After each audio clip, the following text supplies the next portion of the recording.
អតុសិជនជាទីមេត្រីស្វាគមន៍លោកអ្នកមកកាន់វគ្គចុងក្រោយនៃកម្មវិធីព័ត៌មានថ្ងៃត្រង់ប្រចាំថ្ងៃអាទិត្យនេះរបស់ CNC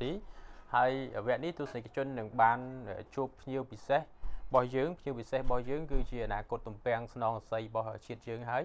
គាត់ជាកីឡាករនៅក្នុងក្រុមជម្រើសជាតិអុយ16 16គឺជាក្រុមជម្រើសជាតិអាយុក្រោម16ឆ្នាំដែលសហព័ន្ធកីឡាបាល់ទាត់កម្ពុជានឹងលោកបានបណ្ដោះបណ្ដាលនិងរៀបចំដើម្បីត្រៀមប្រកួត SEA Games ឆ្នាំ2023ខាងមុខដែលកម្ពុជាធ្វើជាម្ចាស់ផ្ទះហើយនៅក្នុងឆ្នាំនេះកម្ពុជាក៏មានព្រឹត្តិការណ៍បាល់ទាត់ប្រកួតជើងឯកទូទាំងអាស៊ីអាគ្នេយ៍ដែរដោយបូកបន្ថែមនឹងប្រទេសអូស្ត្រាលីមួយចូលផងហើយកម្ពុជាឆ្នាំនេះក៏ធ្វើជាម្ចាស់ផ្ទះដូចឆ្នាំមុនដែរយើងចង់ដឹងថាការត្រៀមខ្លួនរបស់កីឡាករយើងយ៉ាងម៉េចយើងជួបនឹងកីឡាករ2នាក់ដែលម្នាក់ជាអ្នកចាំទីហើយម្នាក់ទៀតជាខ្សែប្រយុទ្ធរបស់ជំរឿជាតិអុយ16របស់យើងសួស្តីទាំងពីរនាក់អូនបាទសួស្តីបាទណែនាំខ្លួនតិចមើលខាងអ្នកចាំទីអង្គុយកដាជំរាបសួរទស្សនិកជនបាទខ្ញុំបាទឈ្មោះកុងរ៉ាហ្វាត់ជាតួនាទីអ្នកចាំទីហើយស្រុកកំណើតរបស់ខ្ញុំនៅខេត្តកណ្ដាលខ្ញុំមកពីក្រុមសាលាបាល់ទាត់ជាតិបាទីអូខេរ៉ាហ្វាតចាត់ខាងនោះអូនសួរទស្សនិកជនខ្ញុំបាទឈ្មោះសៀងនាធាតួនាទីលេងរបស់ខ្ញុំគឺខ្សែប្រយុទ្ធស្រុកកំណើតរបស់ខ្ញុំមកពីខេត្តកោះកុងអូខាងនោះកោះកុងខាងនេះកដាលណាបាទឆ្នាំមុនយើងជាប់ទាំងពីរទេទាំងពីរនាក់បាទឆ្នាំមុនជាប់ទាំងពីរណាបានលេងទាំងប្រហែលប្រកួតហ្នឹងលេងទាំងអស់អញ្ចឹងណាបាទរ៉ាហ្វាតក្នុងនាមជាអ្នកចាំទីខ្លួនឯងត្រៀមខ្លួនអីខ្លះក្នុងនាមខ្ញុំអ្នកចាំទីខ្ញុំត្រៀមខ្លួនរួចជាស្រេចក្នុងការវឹកហាត់ទាំងកម្លាំងចិត្តនិងកម្លាំងកាយដើម្បីត្រៀមប៉ះនឹងគូប្រកួតនៅថ្ងៃខាងមុខមួយថ្ងៃហាត់ប៉ុន្មានម៉ោងជាធម្មតារាល់ថ្ងៃខ្ញុំហាត់មួយថ្ងៃ2ម៉ោងមួយថ្ងៃ2ម៉ោងដល់ពេលណាខ្លះអាចប្រាប់បាននៅពេលល្ងាចតែថ្ងៃពុធនិងថ្ងៃសុក្រខ្ញុំហាត់ព្រឹកងាយពេលព្រឹកចាប់ពីម៉ោង5កន្លះដល់ម៉ោង6ខ្ញុំហាត់តែកន្លះម៉ោងព្រោះនៅពេលដែលហាត់ចប់ខ្ញុំត្រូវទៅរៀនទៅរៀនចុះចន្ទាហាត់ដូចហ្វាតដែរណាបាទតួនាទីរបស់ខ្សែប្រយុទ្ធយើងមានសម្ពាធអីខ្លះទេនៅពេលដែលលេងរាល់ដងទាំងប្រកួតតូចទាំងប្រកួតធំអីចឹងអត់សូវមានសម្ពាធអីហ៎អត់សូវមានសម្ពាធទេណានៅពេលដែលយើងសម្រេចចិត្តថាតើមានការបញ្ជាឬក៏យ៉ាងម៉េចនៅពេលសម្រេចចិត្តសុទ្ធម្ដងអារម្មណ៍របស់យើងពេលនោះយើងមើលឱកាសណាដែលយើងមានឱកាសល្អយើងត្រូវទាត់ហ្មងឱកាសល្អទាត់យកបងណាបាទហេតុអីបានជាយើងសម្រេចចិត្តចូលរួមនៅក្នុងក្រុមជម្រើសជាតិតាំងពីដើមមកបងសួររំលឹកមកវិញទាំងពីរនាក់រ៉ាហ្វាត់មុនដំបូងផុតមិនបានចូលនៅពេលដែលខ្ញុំសម្រេចចិត្តចូលពីព្រោះនៅសាលាបាល់ទាត់ជាតិគឺផ្ដល់នៅអ្វីដែលល្អសម្រាប់ខ្លួនខ្ញុំមានដូចជាការរៀនសូត្រនិងការវឹកហាត់និងវិន័យផ្សេងបាទអីខ្លះដែលយើងអាចរៀនបានពីសាលាបាល់ទាត់ជាតិនៅក្នុងនោះខ្ញុំអាចរៀនបានគឺបច្ចេកទេសបាល់ទាត់ការសិក្សារៀនសូត្រពីសាលានិងសិលធម៌និងវប្បធម៌ផ្សេងពីកន្លែងដែលបានផ្ដល់ឡើងអូខេចន្ទធីមិនដែរអូនខ្ញុំមានការ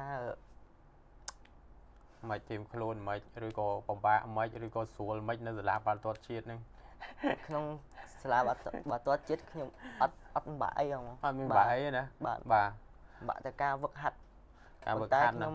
មិនបោះបង់វាចោលព្រោះអីវាគឺជាទូនទីរបស់ខ្ញុំទូនទីរបស់យើងណាចុះមុនចូលជំរឿជាតិហ្នឹងពីកោះកុងមកហ្នឹងមានអ្នកណាខ្លះជំរុញយើងបានមកចូលមកដល់រាល់ថ្ងៃនេះ2ឆ្នាំ3ឆ្នាំមុនទី1ខ្លួនខ្ញុំផ្ទាល់ទី2គឺលោកគ្រូបាទទី3គឺឪពុកម្ដាយរបស់ខ្ញុំបាទយើងធ្វើតេស្តធ្វើអីចឹងមកបាទអូខេយើងនិយាយពីឆ្នាំមុនវិញឆ្នាំមុនយើងជាម្ចាស់ផ្ទះដែរហើយបងក៏ទៅមើលគ្រប់ប្រកួតដែរទៅគ្រប់គ្រង fan អុយ16ដែរអាណិតមែនតើដល់ឃើញតូចហើយគេធំហើយឆ្នាំនេះរ៉ាវ៉ាត់ធំគ្រាន់បើណាកម្ពស់ប្រហែលហើយឥឡូវដូចលូតជាងឆ្នាំមុនឆ្ងាយខ្ញុំកម្ពស់ឆ្នាំនេះកម្ពស់1.75 ជាឆ្នាំមុនដូចជា1.72 អូ1.72ឡើងវិញទឹកហ៎បាទឆ្នាំមុនមានបទពិសោធន៍អីខ្លះរ៉ាវ៉ាត់ក្នុងនាមជាម្ចាស់ផ្ទះហើយយើងតូចជាងគេផងប្រឹងលេងទាំងកដាលភ្លៀងកដាលអីផងអូនសម្រាប់ឆ្នាំមុនខ្ញុំមានបទពិសោធន៍ដ៏ល្អបំផុតសម្រាប់ខ្ញុំពីព្រោះខ្ញុំបានប៉ះជាមួយនឹងក្រុមខ្លាំងដូចជាអូស្ត្រាលីមានមកហើយក្រុមគេធំប៉ុន្តែពួកខ្ញុំនៅតែអត់ខ្លាចពីព្រោះខ្ញុំគិតថាខ្ញុំអាចតតាំងជាមួយគេបានទោះបីខ្ញុំតូចក៏ដោយ tôi cả đời này bà cho chân thiệt đông niên chỉ sai vềยุทธ ឆ្នាំ មុន បាន បទពិសោធន៍ អី ខ្លះ ពី ក្រុម សិង្ហបុរី ពី ក្រុម អូស្ត្រាលី ឬ ពី ក្រុម ហ្វីលីពីន ដែល យើង ស៊ី ដំបូង គេ អី សម្រាប់ខ្ញុំមានបទពិសោធន៍ជាច្រើនបានប្រកួតជាមួយប្រទេសផ្សេងផ្សេងបាទអាចអីខ្លះដែលយើងគិតមើល ការប្រកួតបច្ចេកទេសការប៉ិតពាំង ប៉ិតណា បាទ ចុះបើគេធំជាង អូស្ត្រាលី អញ្ចឹង កាលហ្នឹង បង ឃើញ ដួល ផង អី ផង យ៉ាងម៉េចទៅវិញហ្នឹង កម្លាំង យើង ត្រៀម មិន ចិត្ត យើង កម្លាំងកាយរបស់ខ្ញុំថាបុកអត់ឲ្យចាញ់គេប៉ុន្តែសម្ពាធគេខ្លាំងជាង អូខេក្រៅពីកម្លាំងចុះបច្ចេកទេសវិញ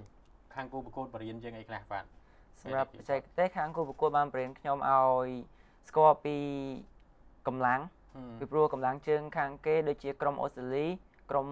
ផ្សេងទៀតគឺកម្លាំងជើងគេខ្លាំងបាទអញ្ចឹងគេអាចបង្រៀនខ្ញុំឲ្យស្គាល់ពីកម្លាំងជើងនិងបទពិសោធន៍ផ្សេងដែលខ្ញុំអាចដូចជាការចាប់ការទះអាចបង្រៀនខ្ញុំបានពេលគេទាត់មកម៉ាំងដំបងអញ្ចឹងយើងទះចេញអញ្ចឹងបងឃើញទះសង្គ្រោះបានច្រើនដែរណាទះចេញផាំងអញ្ចឹងឈឺដៃហ៎អត់ឈឺណាហើយចុះចន្ទាពេលកប់ឡើងទៅគេឈូសដួលនោះមិនទៅឈឺពេលខ្លះឈឺបងឈឺដែរបាទមិនចង់ឈប់ទេចង់បោះបង់អត់ចង់ចង់លេងបន្តទៀតដល់90នាទីចប់បាទចង់លេងដល់90នាទីចប់ចុះឆ្នាំនេះវិញខ្ញុំកលេចមើលសួរឆ្នាំនេះវិញធៀមអីខ្លះហើយសម្រាប់ឆ្នាំនេះខ្ញុំត្រៀមខ្លាំងជាងឆ្នាំមុនទៀតបាទព្រោះឆ្នាំនេះខ្ញុំត្រៀមកម្លាំងកាយនិងកម្លាំងចិត្តរបស់ខ្ញុំត្រៀមខ្លាំងជាងឆ្នាំមុនច្រើនពីព្រោះក្រុមរបស់ខ្ញុំវឹកហាត់ជាច្រើនថ្ងៃដើម្បីត្រៀមនឹងពាន AFF នៅថ្ងៃខាងមុខនេះដើម្បីប្រឹងប្រែងអស់ពីសមត្ថភាពដើម្បីទទួលបានលទ្ធផលល្អបាទហើយសង្ឃឹមឡើងផុតពូលទេមើលទៅសម្រាប់ខ្ញុំអាចសង្ឃឹមខ្ញុំប្រឹងប្រែងអស់ពីសមត្ថភាពដើម្បីឲ្យវាឡើងផុតពូលចន្ទធាមិនដែរក្រុមយើងសង់តង់នេះយ៉ាងម៉េចនៅលើហ្នឹងនៅលើសង់តង់បានល្អពីព្រោះឆ្នាំមុនយើងមិនទាន់បានយល់ចិត្តគ្នាច្បាស់តែឆ្នាំនេះយើងបានហាត់ឡើងមួយញឹកបាទញឹកណាបាទមិនថាក្តៅខ្លាំងមិនថាភ្លៀងពួកយើងខំប្រឹងហាត់ដើម្បីយកចិត្តគ្នាលេងប្រព័ន្ធដែលយើងស្រួលលេងជាងគេប្រព័ន្ធអីគេ